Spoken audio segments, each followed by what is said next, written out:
Hello guys, night time எங்கடா போகிறோன்னு பார்க்குறீங்களா? வேறு எங்கேயும் இல்லைங்க. என் பையன் 3 நாளைக்கு முன்னாடி மேட்ச்சுக்கு போனான்ல, அவனை பிக்கப் பண்ணுறதுக்கு தான் ரயில்வே ஸ்டேஷன் போயிட்டுருக்கோம்.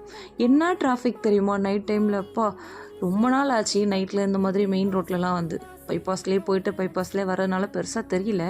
உள்ளே வரும்போது பயங்கர டிராஃபிக். கலர் கலராக லைட்லாம் பார்க்கும்போது சூப்பராக இருக்குது. நைட் டைம் ட்ராவல் பண்ணுறதுக்கு ரொம்ப நல்லா இருக்குது. ஆனால் என்ன, ஆப்போசிட்டில் வண்டி வரும்போது கரெக்டாக லைட் அடித்தா கண்ணு தெரியாமல் போன மாதிரி ஒரு ஃபீல் ஆகுது. ஒரு வேளை ஸ்பெக்ஸ் போட்டிருக்கிறதுனாலவோ என்னவோ தெரில, எனக்கு மட்டும் தான் இப்படியா, உங்களுக்கும் இப்படியா எனக்கு தெரில. சரி, ஓகே, என்ன பண்ணுறது, அப்படியே பழகிருச்சுலன்னு சொல்லிட்டு நல்லா இருந்துச்சு. ஏரியாலாம் பார்க்குறதுக்கு, லைட்டிங்லாம் பார்க்குறதுக்கு சூப்பராக இருந்துச்சு.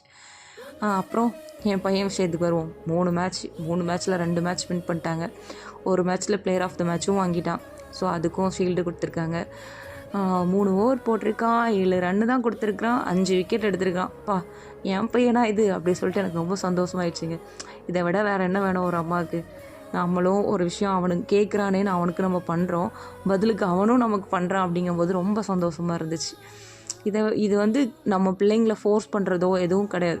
அவனுக்கு என்ன பிடிச்சிருக்கோ அதை நம்ம செய்கிறோம். அவனும் அதுக்கு தகுந்த மாதிரி ஓகே, இவ்வளோ தூரம் நீங்கள் எனக்கு எல்லாம் பண்ணுறீங்க, நானும் அதுக்கு பதிலுக்கு பண்ணணுங்கிற மாதிரியே பண்ணுறான். எனக்கு ரொம்ப சந்தோஷமாக இருந்துச்சு. எல்லாருமே ரொம்ப ஹாப்பியாக இருந்தோம். சரி, ஓகேன்னு சொல்லிட்டு அங்கே போய் என்ன ட்ரெயின் வந்துருச்சு, அவனை காணோம். தேடுறோம், எங்கடா ஆளை காணோன்னு சொல்லிட்டு. அவனும் வருவான்னு பார்க்குறான். மற்ற எல்லோரும் வர்றாங்க, அவனை மட்டும் ஆளை காணோம். சரி, ஓகேன்னு வெயிட் பண்ணி அதுக்கப்புறம் அவனும் வந்தான்.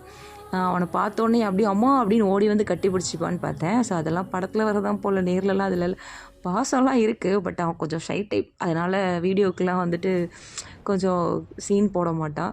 நார்மலாக ஆகிட்டான். சரி, ஓகேன்னு சொல்லிட்டு நாங்களும் அப்படியே போயிட்டு திரும்ப அவனை கூப்பிட்டுட்டு வீட்டுக்கும் வந்துச்சு. வர வழியெல்லாம் நடந்த கதை, 3 நாள் என்ன கதையெல்லாம் நடந்துச்சோ அதெல்லாம் ஒன்று விடாமல் உட்காந்து என்கிட்ட சொல்லிக்கிட்டே வந்தான். நானும் ஓகே சொல்லுன்னு கேட்டுக்கிட்டே வண்டியில் வந்தோம். ஒரு வழியாக வீடு வந்து சேர்ந்துட்டாங்க.